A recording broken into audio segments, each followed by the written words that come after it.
But yeah, now let's go to the other semifinal. So a refresher, on this side of the bracket, you pretty much saw more of the same from the Warriors. You see a lot of, you saw Umoja on genetics, you saw Ganesha on genetics, so you're assuming he's going to be playing peel supports. That's pretty much his style. You saw the Anher on Netroid. You saw the late game mages on Daniel. Same thing he does right here.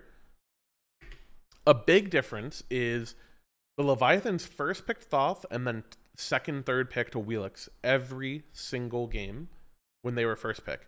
You remember when I told you they clearly wanted first pick, and if I was playing them in the semis, you'd probably go second pick? The Warriors do.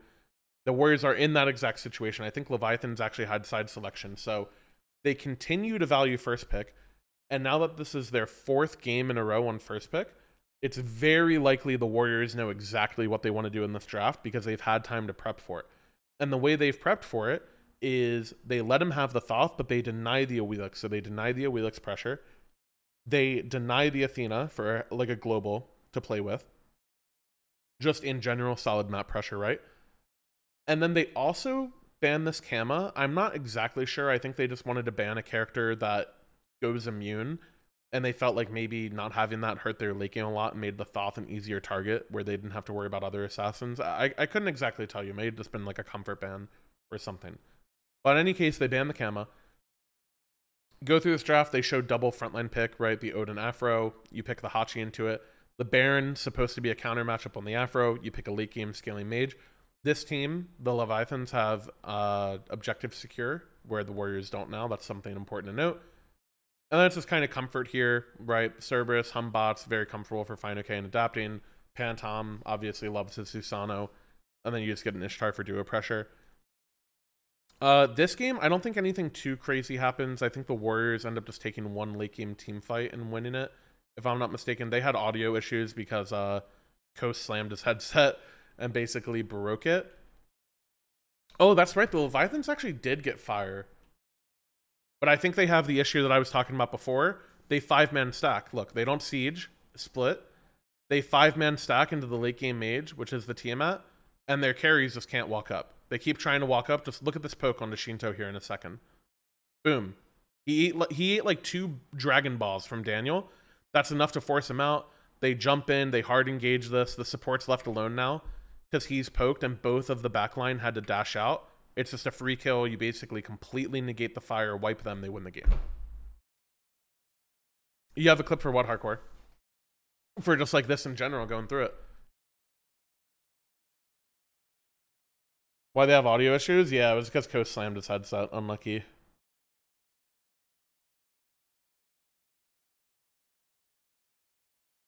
We're going to go into game 2, but I want to see what Hardcore has whenever he links it. All right, game 2, same thing. Leviathans lost. They chose first pick again. They really want first pick. The Warriors decided after the way that game felt that they didn't want the Kama ban. They'll just ban out the Thoth. I think this makes way more sense. Why give them the pick they want? The Kama, probably not that big of a deal. Triple ban on peel supports. You remember when I said you're going to get one you want anyways? The only way he's not getting this Ganesha is if you first pick it, okay? But if you don't first pick this shit, if these are the 4 best peel supports, he's got it anyways. They basically pick the same backline. This is literally the backline we had, I think, against the Ferryman in game 4. So you're already, in my opinion, in a way better spot backline-wise. They value the Mammon because this damage splits solo. It's a good ganker. They also like to flex it to mid. They showed that in their earlier set. I think they won that game. No, they lost that game, I think, against the Scarabs. But anyways... yeah, they show Mammon mid. Again, another character that Shinto likes to play. I'll be honest, I think this draft is pretty ass from the Levi's. I think Kuzumbo kind of makes sense. Like, they want to hit people in front of them. You don't really want to hit a Kuzumbo because he reflects damage. I just didn't think the character was that strong at this time. And then playing double dive into Ganesha Hachi Merlin is so difficult. It's so difficult. Like, if you don't get ahead this game, your game's over on the spot. You're never winning this late game, in my opinion. That's what happens game 1. Let me see this, Hardcore.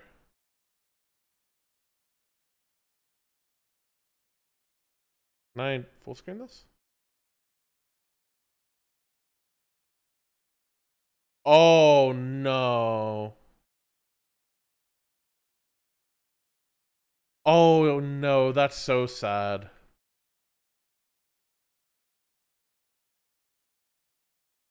Dude, I never have this overlay enabled. I hate this when it happens. That's so troll.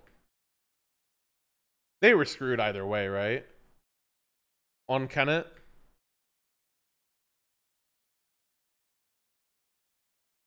Maybe not, actually. I mean, they would have lost this fight, but maybe he doesn't get his own as that. Yeah, I don't think he dies either. Because he could have threed and then jumped, right? But instead, he just has to jump because he has to panic. Yeah, he could have threed and then jumped. Oh, that's so sad. Poor Kenneth. All right. So now we have, yeah, in my opinion, this draft by the Levi's is kind of like, if you don't get ahead, you lose the game. Let's skim through the start a little bit. Come on. Here we go. Oh, this is game 3. That's not what I want. Don't get ahead at the start, you lose the game. Boom. Let's see the start. They are behind in duo lane. They're behind maybe half a level, but obviously Ganesha 5, Kuzenbo's 4. They even it up here. Pretty much even everywhere across the board. Maybe like a little bit ahead because they got a kill onto the Gilgamesh. But if you just go throughout the game, one of these teams, in my opinion, is playing on a timer. The Levi's are just on a timer. They kind of have to snowball. Panic Cat, I think, just gets picked here. He just like tries to jump in to fight. Kind of just dies. Kind of what I'm saying. Like when this team has to snowball, they're going to take unnecessary risks. They took one. He got punished for it. They get picked here again. In my opinion, the game's over on the spot right now. Both of these carries dying like this, losing an entire wave under tower, you lose so much tempo from this. Adapting almost nearly dies as well. Like, look at their mid tower. It's nearly dead because they're playing a melee mid and they died. And Daniel got to push a full wave into it. The game, like I said, you don't want to be in the spot where you're basically playing on a knife's edge and the other team has an easier game than you. And that's pretty much the exact same spot the Levi's are in here. The game's just harder for them to play. I don't even know what happens. I don't know if there's one like breakout fight where they lose. But the Warriors are just playing slow. They're just letting the game come to them. Let's see this. Oh, they got fire. How did they get fire? Let's see the firefight. Come on. Did the Levi's pull it? So the Warriors got Pyromancer here. And the Levi's try to go in. That's right. They try to dive Roid. And look, they're just all stacked up. They're all, look at this Ganesh shot. And this Merlin damage come through. He Ganesh alts, he zones off this path, hits the people in front of him. The Merlin is cleaving down this front line. They can't even kill the ADC because he gets shelled from the Ganesha. They also have a med going here as well. You can see it just went on cooldown. It was going that whole time. Game's over. Right there. Going to game 3 now. The Levi's are in a very similar spot that we were. They have to change something. You're down 2-0. You have to change. So this is the first game all tournament. They go second pick side. And now you kind of got to see what they want to do second pick side. So what they've been doing is they've been target banning heal supports, Yamoja, Khepri, etc. They did that both the first 2 games. The second game, they also banned Afro, I believe. Now they don't ban any of them. They ban up the Odin, they ban the Athena, and they ban the Hachi. In my opinion, this was a big mistake. Banning the Hachi basically just gives them a free first pick on her. And because they banned a Wheelix, there's nothing you have here. They continue banning these counter or these comfort picks. The Thoth, the Wheelix, the Kama. The Warriors basically keep these bans on both sides. I guess the only difference is last game they banned Athena instead of Kama because they were on second. This is kind of an example of you have to try something, but what they're trying, in my opinion, just wasn't a good adaptation for the matchup they were in, because going from first pick to second pick here made it so they felt like they had to ban this Athena. So they actually lost a ban here, if you think about it. They lost a ban slot, but picked up a counter pick slot.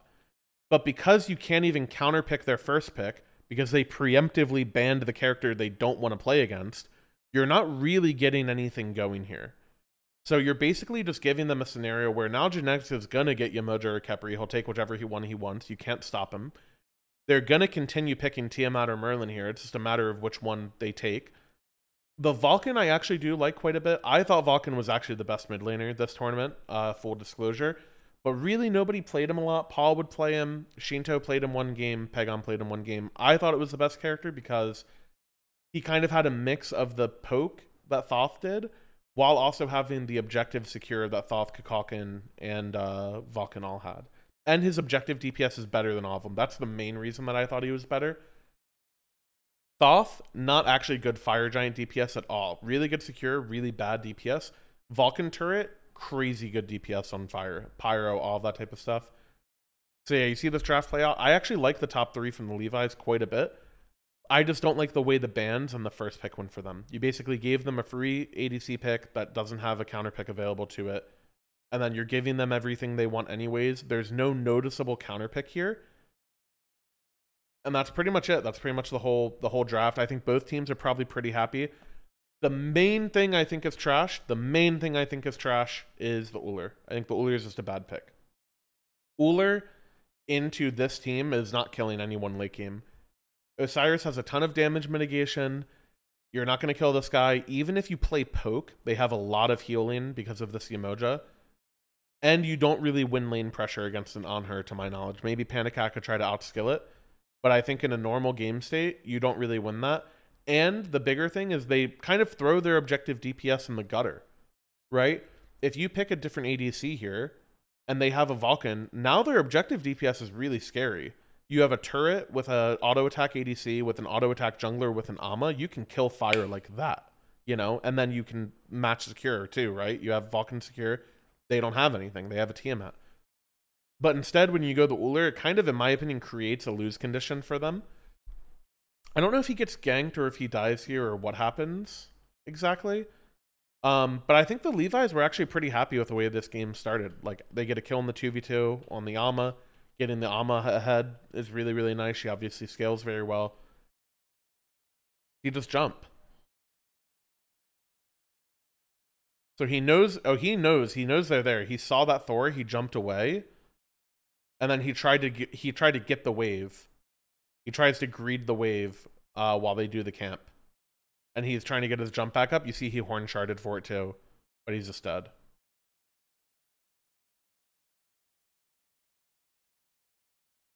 And I think most of the game is pretty slow. Let's see this fight. What happens here? I think overall, I think the Warriors were just a really good team at this tournament. Obviously, they were a good team all year. They're just all good players, and they're smart with how they played. Oh, they get a good loop here. Look at this. This Emojot's crazy. It's actually a crazy flank. He gets both carries and their support and loops onto the Vulcan. The Vulcan beads late and then has to Aegis. The other two are running away, so they can't help him and peel him. And now you have Osiris and Thorox to collapse on it. And he has to Vulcan out defensively, and now they're screwed. That was just a really good engage by the Warriors. It was a really good loop play and a really good Emojot. Anyways, now we go to finals. Finals, not actually like any overlap on these teams whatsoever. Sorry for the spoiler, but I'm sure if you're watching this, you probably already know what happened. Okay, so again, let's talk about differences between the teams. Both teams want to play these peel supports. The difference is Genetics doesn't want to play Afro, ever. So I'm the only Afro player really in this set. He kind of plays it, but it's not a preference. Same thing with Ganesha, kind of plays it, not a preference. Khepri and Yemoja, that's really his like bread and butter. That's like what he's crazy at, you know? ADC's pretty similar, but what you notice is Coast was the best on her player at the end of the season. We picked it a lot, and we pretty much won every game with it. They actually target banned it. And the idea was that they had choice of side. They go first pick here. Actually, hold on. Let me zoom out. Okay, let me zoom out. They have choice of side. We lost to this team every set we played them this year. We played them in the 3rd, 4th place matchup in playoffs. They stomped us. They 3-0'd us, okay? Differences by role. ADC's pretty much the exact same. There's one thing that they do differently, and we also do differently. We played Jingwei and Rama as late game options. Royd pretty much only plays early game pressure characters. I was worried about him picking Izanami. It's a character that none of the peel supports punish. So Yemoja, Khepri, Ganesha, Afro. Maybe Ganesha can put some pressure on him in team fights, and Afro can maybe fight the Izanami in lane. But when you go Tainted Steel Izanami and you have anti-heal for the Afro, and you have some procs, you actually can't poke out the Iza. So if I were to show you, I'll actually pull it up. I'm going to show you our ban spreadsheet for this team, this prep going into Worlds. And the biggest thing that we actually cared about, that I cared about, was if they played Izanami. And it was kind of a, we can't really afford to ban it, and if they pick it, they pick it. But by leaving Hachi and Anher open, and what they did here, by banning Anher and picking Hachi, he's basically banning the Izanami for us. Like, yes, they get a really strong pick, but it also keeps him off of the pick that we care about more. So if you were to watch this, let me just Control F Izanami. It doesn't come through. Okay. So I think we just came to the conclusion we can't do anything about it. But I think when we did playoff preps for them, we talked about the God pools. And you can see Royd here, Izanami. It's on an uncontested pick. So we don't play it and they play it. And I put it first because it's the God I care about and playing the most. So then we'll have a lot more through here that goes through that. So anyways, that's ADC. Support, I kind of talked about it. Both of us basically play all the Peel characters. I probably like Afro more than Genetics does. I'd say Genetics is a better like Yamoja Kepri than I am. So those picks a little bit more valuable on him. Maybe the Ganesha Afro a little bit more valuable on me. When it comes to like a dive play style, I'm probably a little bit more comfortable at that, playing stuff like Atlas. He historically has played like a lot of like Ymir, Terra. Those are characters that can kind of set up like dive or walls on backline or whatever. So that's more his comfort. Mid lane, you're going to see a lot of Tiamat, a lot of Merlin out of Daniel, probably some Thoth too. You see we banned it. Neither of these mid laners, to my knowledge, going into the set, really played Vulcan. I played with Pegon in Season 9. Vulcan was very good then. He didn't like playing Vulcan. Doesn't mean he couldn't play it or he wasn't good at it, but he didn't like the character. So we're probably to bet he didn't do this, or he wouldn't play this. The other stuff, the Mori, the Mammon mid, the Erlong mid, all of that stuff is kind of we play it and they don't. Daniel could play set. That's something that we considered, but we weren't worried about it because we just played against Paul on it like 3 games in a row. So we feel like we have a pretty good feel of how it feels in real games. Jungle God pools, pretty different, but similar styles. You know, junglers are just a dive role in general. Panny showed a little bit of Gilgamesh, so a little bit of tank jungler. That's maybe a little bit different than what we would do. We played a lot of Nem. I think this is the 3rd game that we're playing Nem. Maybe the 4th game. And then Soul Lane, pretty much the exact same. You know, that's going to be Amma, Bellona, Osiris. Maybe we'll play Achilles. Maybe we'll play Odin. If you notice our bans, and I think something that we actually went through on our prep sheet on this one, is I did not want Odin in the game. I wanted Odin and Yamoja basically banned on both sides. We go through drafts here. This red basically means we don't want it. I can take off Dark Reader here. Sorry. Shield your eyes. Good luck. 1, 2, 3. Boom. This red color coding means I don't like the draft. Yellow is like maybe we can play it. Green is like fucking send it, you know? That's what my color coding means here. So when I'm color coding it like this, I'm basically saying if we're first pick, I'm happy. Because we're banning Yamoja, Odin, Thoth. We get all the target bans we want. I don't care what they let us first pick. I'm happy with it. I'll rip Afro if we want to. I think here I talk about, well, what if they target ban double Dardas? Do we pick this type of stuff? Do we want to give them like the Merlin Tiamat? Oh, it's because we're talking about Tiamat. We're talking about banning like Thor and Tiamat and leaving open Odin. Yeah, I just didn't want to do it. So I get rid of those drafts. Don't like them. And then, so we feel like we have first pick solved. We don't know what they're going to pick. They could pick first, they could pick second, but they didn't get side selection against the Levi's any of the games. Levi's opened the set and then lost 2 games in a row. They had to pick all 3 games. So we have to prep for both equally. Obviously, we would do that anyways. You come over to this side. Now we have to figure this out. We're good on first. We have to figure out second. And we're trying to figure out, well, what if we ban Athena, Yamoja, Thoth? I kind of don't like it because we like leave open the option of the Odin. We don't really play a Wheelix into on her, so that makes the game hard for us. We actually thought they were going to target ban this way, which I think makes more sense than the other way around, because we don't play a Wheelix. I actually thought on her was a little bit better than Hachi, but because Lass isn't a Wheelix player, You probably don't care about this the way you would about like Kennet playing a Wheelix, for example. The Merlin Tiamat, we can always trade, so this draft's like maybe playable. It's fine. This draft I think I didn't like because I didn't want to give him the support trade. Like, if they ban an ADC, they get to first pick the ADC. They get to trade supports anyways, whatever they want to do here. They can pick Khepri here as well.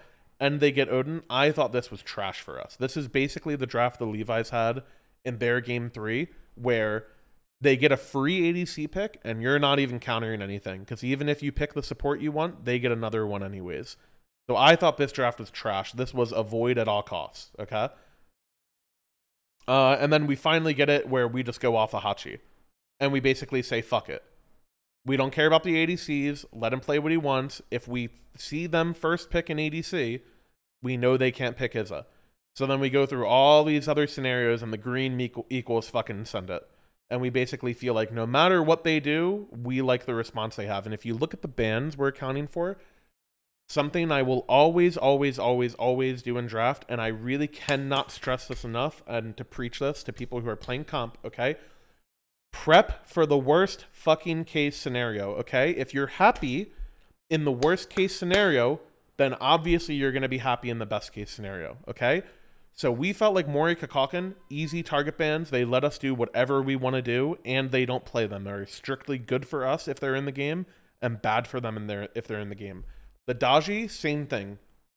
Panny could play Daji, but if they're going to first pick something like Vulcan or Thoth, notice here we don't ban Thoth. If they don't ban Daji, we're happy to let them pick Thoth.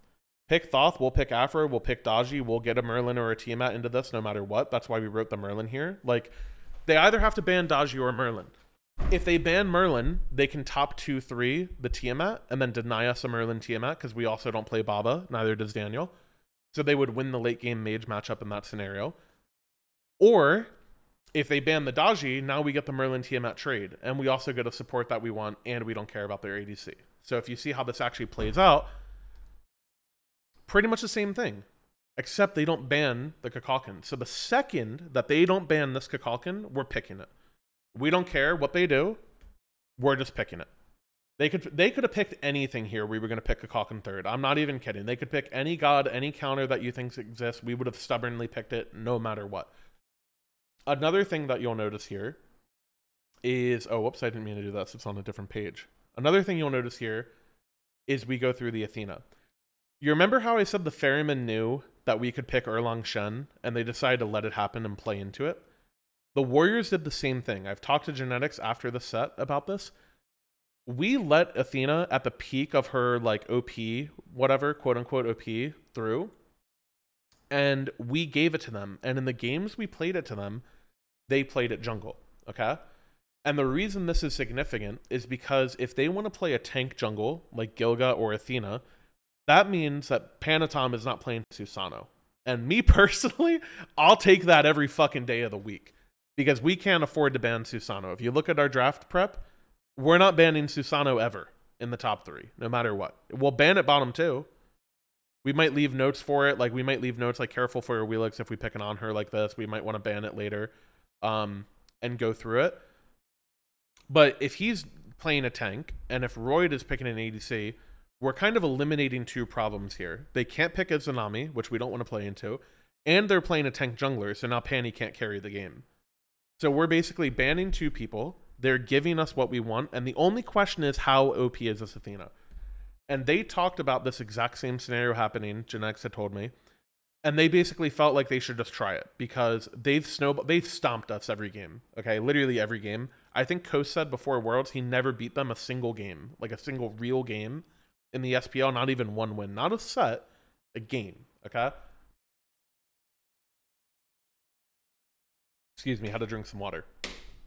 So anyways, you go through this draft. This is basically the testing game. We test a few things here. 1, do we care about Athena? 2, do they care about Kakakin? 3, is Afro a problem for them? Something I really like about Afro in general that people don't value about her enough, she's an OP lane character. She is so good in the 2v2. Well, what that lets us do is if they want to pick Ganesha or Khepri, we're going to win this lane.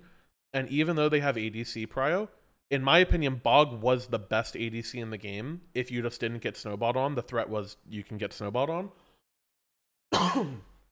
Excuse me. And they don't think to ban it because we're not really a bog team. I promise you, if we were Cyclone Spin, they would have banned this character.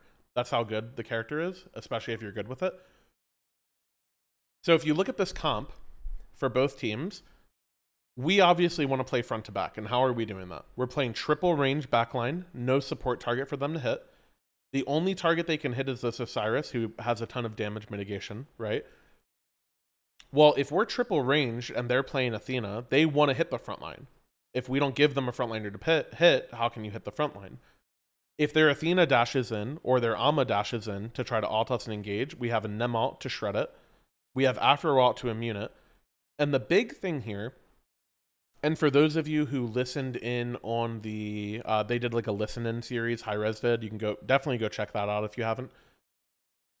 Something we planned in this game was that two things. One, we don't want anyone to get taunted except for me and Dardas. The reason is because I want to link to this guy. And if we get taunted, I can Afro ult it and then stun the person who goes in, and then we can kill them with Kakak and like one and Poly and all that type of stuff. Very simple. Same thing if the Amma goes in, I can ult her ult, whatever. The other important thing here is that they don't have objective secure. And even though they have really good DPS because of like a Hachi and an Amma and a Ganesha ult and all this other stuff, because we have secure, if they can't taunt the two of us and they can't secure the fire, Dardas and I can literally two-man face check fire the entire game and they can never do it. Or it's a huge coin flip if they do it. So if you watch how this game plays out, let's check duo, pretty even. We actually got a kill on a bog rotation on solo, but the lane, pretty much nothing happens. We take small trades like this, like he happened to miss his dash, we stun him, we poke him out, whatever, we play healing. I think we got that camp if I'm not mistaken. We do get that camp. So yeah, you pretty much just play the early game very slow. This whole game, nothing happened. Super slow. It's like a 5-kill game. Yeah, it's like a 5 to 4 kill game for both teams. And exactly the scenario I talked about. It's just me and Dardas linked at fires. If they want to taunt us, we're inviting it. Please come in. Please taunt us. We will poke the fuck out of them if they do it. You see this Tiamat tries to walk up to poke. It's just a quick stun bird. If Dardas was with me, maybe he could have tornadoed over the wall. We would have put that guy to half health. They end up doing the thing I did against the Ferryman, where if you don't win objective secure, you don't want to fight around fire, you just take the fight to a lane, try to push a lane in. This is something we had to cover, but it's a little easier to cover because we have a bog that can ult and like play split push. So same thing here, boom, neither team really wants to pull the objective. They try to pull it, they try to bait us in. We take an engage off of this. Nika goes in, actually steals it, gets taunted. But again, this is the threat of the taunt. When I'm not with him and I'm not linked, he has to play defensively because they can actually kill him. This is the whole reason we say nobody but me and Dardas gets taunted. Obviously, in that scenario, it was just a good play by Nika. He steals an objective. We have to hard reset this fight. So if you're the Warriors, like this is kind of the opportunity you're looking for, right? You force us out. You forced an Afro ult. You forced an Osiris ult. We don't have frontline. But we're still full HP. And they don't have objective secure. We have Kakak. They just can't do the thing. Even though they have 2 bombs, they just can't feel comfortable doing it. I think, and I bet you they would tell you this, they should have ripped that. They should have taken the coin flip. That was probably their only chance to win the game. But now that they didn't get it, we're going to start getting 3K pots, and in my opinion, we outscale. And the main reason is because they're a tank jungler and we're not. So if you watch a lot of the way we played this game, we'll send people away. We never pull this fire. We never really want to pull it. We send people to like go clear backs, to go clear stuff on cooldown. Then we look for poke when we're grouped. If we don't find anything, we back off. And we're just playing Afro heals. We're playing Afro heals with poke the whole time. And we essentially wait for 3K pots. I think we have them shortly here. I think we play Pyro. Let's slow it down a little bit. You're going to see people back and get their items here in a second. I think there's a mid fight here. It's a little sloppy. They get a tier 2 off a good mid push. Again, we just wait, blah, blah, blah, blah, blah. 1 3K pot, 2 3K pots, and I think Dardas already has his, if I'm not mistaken. Let's check. Let's check when the Kakak actually backs. Or maybe his is last. That's 2. Let's see if I can find the 3rd. He backed right there, or I backed? He does speed right here. You see this? He 2-way speed. Backs, 3k pot. We literally played for triple 3k pot because we felt like they could never do fire. We hid Dardev's back. The only time you're going to see we actually react to the fire a lot is when this guy is backing, we all have to watch it. So we're 4 people around here. We give up this tier 2. Nika doesn't TP or anything. And now he matches the rotation. Now we have the 3k pots, and if you just watch, we literally just run at them. The second this Tiamat tries to play poke on us, I see her over a wall. My kiss, if you actually see, it's a smooch right there. It actually bugged out. It should have stunned him, and it didn't. But anyways, that's besides the point. That's what we're looking for. He gives us that opportunity again. They try to pull fire. They're kind of like panicking, rushing the game, in my opinion. I stun Panny over this wall. Again, he can't taunt anyone. If he taunts one of us, we're going to turn on him. We don't even let him taunt. We just stun him. Boom. Poke. This guy's half health. He's out of the fight. Lower than half, actually. He's almost dead. Now we can run at the Tiamat. Remember what I said? If Tiamat goes dog form, she can't play the game. Even if he jumps here, he can't do anything to us. We just run them down. We win the game off this. Now the Warriors have a problem. Because now their problem is, what are you doing about this Kakalkin? They stay on the same side. They decide they're going to ban it. They also decide, fuck this Afro. The big thing they do here is this Daji. When they ban the Daji, I showed you guys the prep before, where we felt like if they banned Daji, maybe we would ban... Where is it? Where do I see a Daji ban on their side? Daji Merlin. If they ban Daji, we went through the thought of, do we leave Athena open or do we ban Thoth? Well, we decide if we just beat Athena, they're probably not going to want to play it again. We're not going to pick that character. We don't care about her. Play her if you want. So now we're going to think they're going to go Thoth. So we just ban the Thoth. So now they double target ban me and Dardas. They prepare for a Thoth pick, but we don't give them the Thoth pick. We keep the same target bands. Now he's on Ganesha, so Kepri is the only peel support open, so I don't have that available, obviously. Or I don't have the other ones available, obviously. We pick the damage split on the Mammon Bellona. We trade the Merlin Tiamat. Again, they didn't ban one, so they can't pick one, ban one, or ban one, pick one in this case. And then, because they're on a Ganesha, we would have done this if they were Kepri too, but because they're on Ganesha, this support doesn't actually pressure the lane that hard, so we can get away with a Jingwei. This is something we did differently than every other team. We can pick... that is troll as fuck. I love it. You can get away with a Jingwei here. The Baron also, this was actually a Nika shout-out pick. It's a character I'm super comfortable on. But mostly it's good because the Ganesha can't really walk up to you, right? You have a lot of kill threat on the Ganesha. You're also very good into Gilgamesh. You cleanse the slow on his ult. And you can also cleanse Osiris slow and Osiris engage. Kind of troll they hovered Maui here on Spectator. I promise you I didn't even consider that for half a second. But yeah, we go through this game. It's more of the same. You hovered at Coast. Why would you ever do that? You are a troll. GG's. Yeah, you go through this game. It's more of the same. It's our ADC getting turbo gapped. 0-3 Jingwei. And yeah, we just play front to back. We play Peel with a Peel support. I forget how we got into a good spot this game, honestly. This game was a bit of a brawl back and forth. I think Dardas went crazy, if I'm not mistaken. This probably was the Dardas MVP game. I think we have a fight here that starts. They try to pull gold or something. Let's see it. Yeah, they try to play a corner here. Like, we saw them do this against Quig when Quig was Baron. Except instead of Yamoja, they have a Ganesha. They try to pull gold. I know that they're baiting this because this time I have a ward. You see, I have a ward where Quig didn't in that game. So in this game, I give them the bait. Like, once my team is close, you're going to see I wait for a second. I keep waiting, I keep waiting. And then once Lass is a little closer and Coast is here, I tell them I'm going to bait this. So the Gilga blinks, and I instantly ult it to stun him. My mid laner is actually dumb, so he walked away here, even though I told him exactly what I was going to do. Let's get a Dardas POV on this. Mid lane MVP, by the way. Yeah, let's see Rupert here, who's walking away and does 0 damage off the insta-stun on the reaction, by the way. This guy could have been dead. But anyways, same thing. You force him to play defensively. And then I think he actually goes crazy here. I think the Tiamat, like, literally kills everybody. I got 1 kill, and I think he gets 4 or 3.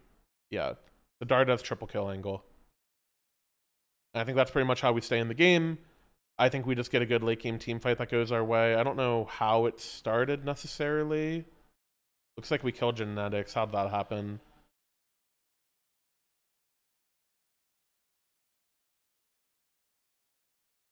What happens? Oh, they just try to turn. They try to hard engage. Oh, they killed Coast here. No, this isn't the fight I was talking about. This was just a reset. We got fire, whatever. You get what happens. We play the game from ahead. We have a front to back comp. They can't dive the Merlin. The Merlin lives, or the Tiamat lives. The game's over. You know, all we have to do is kill the Merlin once. I think we get it on this siege. I think I was calling, like, if you listen to this, I was basically calling, if I hit a root, I'm gonna alt. And the reason I'm gonna do that is because your 3 and your alt, like when you have a lot of hysteria on people, my 3 is gonna force an escape. So whoever I root here, they have to dash away from my alt if I just alt instantly. And then when I alt, I don't have to pull anyone here. I just stack hysteria, so then I can just like 2-1 everybody, reduce their damage, blah blah blah. That's like the OP thing about Baron. So I think I hit a root here on Jean, maybe. Hit a root on Jean. He dashed away from my combo. I hit him anyways because I predict it. I actually was aiming at their backline. It just happened. He'd happen to dash into it. But I was going to do this either way. I was going to root him, throw everything at their backline. If you watch, that's 1 dash down on him. That's a Hachi dash down. The Merlin also has to get away from it. I think the Merlin actually flickered earlier. They actually kill him, but oh, he flickered in. That's right. He flickered in and then dies for it. He trades a kill, flickers in, but now they're all low. We get triple Phoenix, and then we end up ending the game because Nico just hits the Titan. Okay, so now what's the adaptation if you're the Warriors? Now they have the issue of the Kakalk and Afro are still a problem. We don't care about the Athena, and they don't want to pick it. And Jean, we probably know, doesn't want to be on Ganesha. And we still feel like we have Mori in the back pocket. This is where I say before the game, can we just pick Mori? If we lose, it's my fault.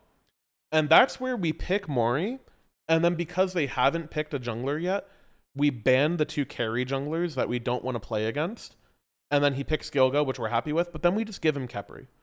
And I think if I were to play this again, I would have picked Khepri here.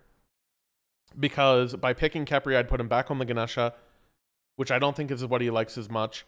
And then we get the ADC trade anyways, because they ban these like late game ADCs. The X-Ball alt with the Mori is good. And then we just get an honor.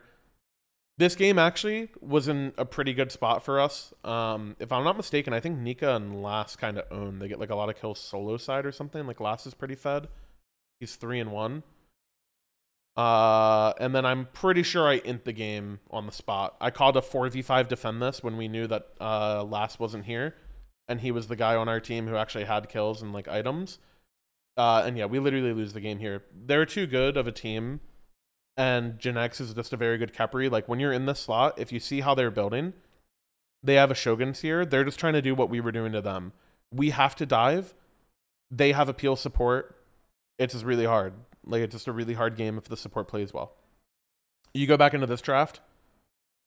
You see they pretty much just snowball on us, for the record. I can show more of it if you want, but pretty much no fight is even close. After that Gold Fury, they just like win everything. We don't get close to killing their backline.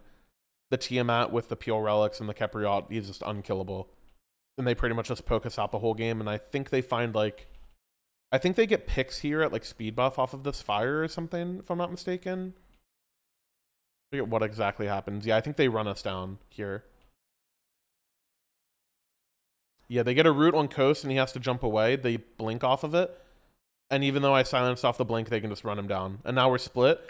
This is a really good play by Panny here, because by him alting, he puts Erendite on the Mori, and because the Mori is so far away, he would know if the Mori tried to flank.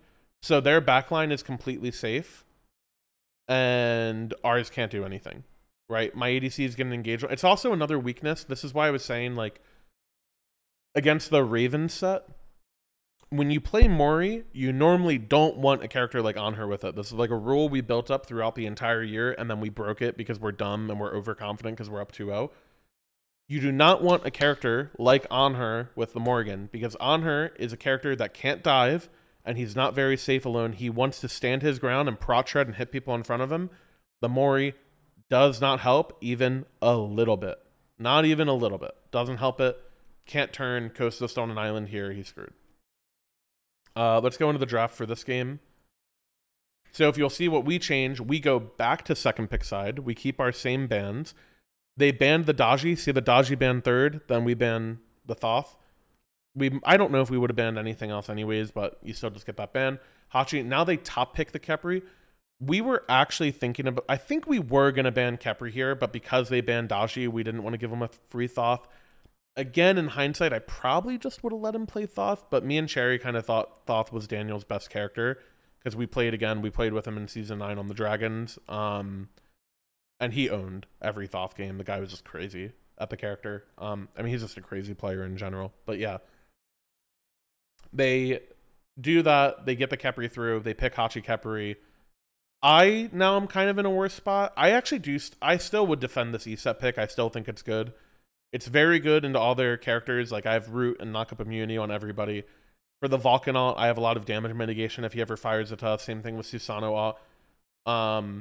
I actually think this team fight is playable for us. Like, we have execute into a Khepri ult. We have a ton of peel on the E-set Heim into the Susano. If he ever wants to dive in, we have a ton of peel. And the Tiamat is still just a very good late game mage. What goes wrong in this game is we die in both lanes. Nika dies to a gank and Coast dies in the 2v2. And once that happens, they just have control of the game. And again, another thing that makes this team so good from this stance is that with having Jean instead of Jake, they're way better at like objective control and discipline plays than they were in the first half of the year. So you'll see he just go, like, once they get ahead, he just goes Shoguns right away. Because now what that lets him do is with Vulcan turret. And again, you see the difference between Vulcan on this guy instead of like Vulcan with an Uller, the way the Levi's played it. When you have a Vulcan with an ADC that actually hits objectives, they just get to walk to everything. They just get to walk to every objective, hit what's in front of them. And yeah, that's it. So now we're going to go to a game 5 because we get rolled this game. We get absolutely rolled. I think there was one play, I'll just say from my perspective, there's one play where I wanted to try to fight to get back into the game. And it was right here.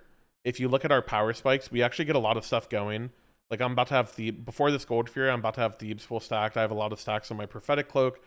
My Lonos is doing a lot. I have my Med upgraded, and Dardas has 3 items, and they just dive him. They dive him and kill him. They played it really well. And then the game's fucked. Like, it's just really fucked. So they just played this game well. Let's go to this. Okay. So now that we know we want to ban this Khepri, because both the games they've won, they are on Khepri. We now know we want to ban this shit, okay? So if we want to ban this, how are we going to open up the ban? We go first pick, because that lets us control the ADC matchup, and it lets us ban triple tank.